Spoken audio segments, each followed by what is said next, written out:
Welcome back to another Game Day Goons NBA season team previews. I'm your host, Exclusive, and today we're going to be talking about the Houston Rockets.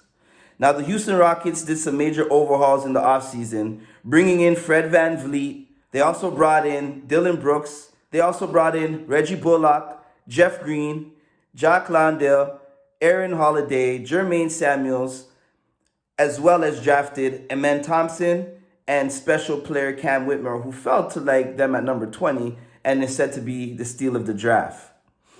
Also, they did lose a lot of players as well. Players like Josh Christopher are gone, Kenyon Martin Jr. are gone, Patty Mills is gone, and Kevin Porter Jr., we've seen have some legal issues with his girlfriend. He is also no longer with the Houston Rockets. Now, this team has an over and under of 31.5 for wins this season. Will they make it? I'm a betting man, and I'm going to stay away from this just because I feel they do have the necessary pieces to achieve 32, 33 wins this season, but it's just hard to see if everything is going to be put together. They have first-year coach Ime Udoka, first year in Houston, and he's a solid coach, and I like his philosophy, and I like what he brings to the table. But then you're still messing around with some of these young guys who you just don't know if they're mature enough to take that next step. You did bring in Fred VanVleet and you did bring in Dillon Brooks to kind of solidify their toughness and maybe their maturity a little bit. But with Jalen Green's offseason videos, I just don't see much strides happening this year. I hope so because I do like them. I think they'll be a fun team to watch, but you never know. A betting man like me is definitely staying away from the 31.5 over and under. Let's talk about some of their fantasy relevant players.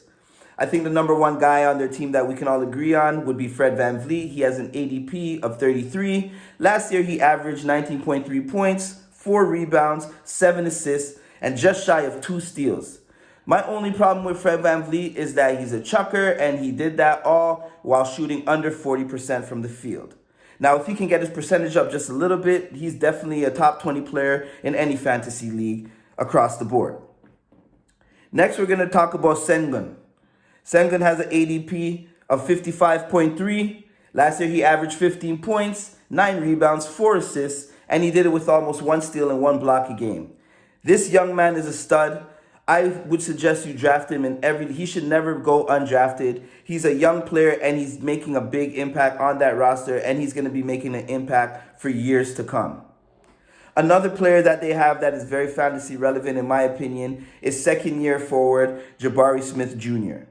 Now, Jabari Smith Jr. last year put up numbers of 13 points and 7 rebounds a game last year, and I think he's going to take an even bigger step this year. He's a solid player. He can shoot the ball well. He can take it to the rim, and he plays very good defense for a young guy. So he's another guy I like, and I would definitely take him. He had an ADP of 97.4, and I think he's perfect around that area. He might exceed it a little bit just because he's on a team where I think he's going to get a little bit more touches and he's asked to do a little bit more, so he might exceed his 97.4 ADP. And the last guy I'm going to talk about is Jalen Green. He has an ADP of 99.2. Last year, he averaged 22 points a game, 4 rebounds, and 4 assists while shooting 2.5 threes a game.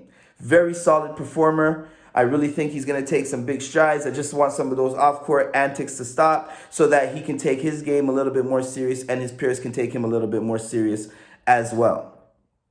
Now, a quick outlook for this team. Like I said, the Wild Wild West is no joke. It's hard to just take any team and just throw them in the mix because out there, you got a lot of teams that are very competitive. And although I think Rockets can be playing for a play-in position this year, I just don't see it happening. I think they're probably going to need a year together to mesh and really make it happen. I think we might see some good strides in the season where they might break out and have maybe a 4 or 5 game win streak, and we're all going to celebrate it. But I think when it comes down to April, they're probably going to be on the outside of that play-in tournament looking in. Dillon Brooks had an awesome FIBA tournament, and I think he's going to carry it into the season. And I'm hoping for the best for the Houston Rockets, especially for a former Toronto Raptor, Fred VanVleet, even though I think he should have read up and stayed. But I personally like him gone because he probably would have required too much money in my liking. And for what he did last year, I just didn't think it was worth it. So kudos to him for getting that big bag from Houston. I hope it works out over there for him. He's a solid guy. He helped bring a chip to the Raptors, and I will always appreciate him for that. Well, that is it for the Houston Rockets. Please like and subscribe. Goonies, we out.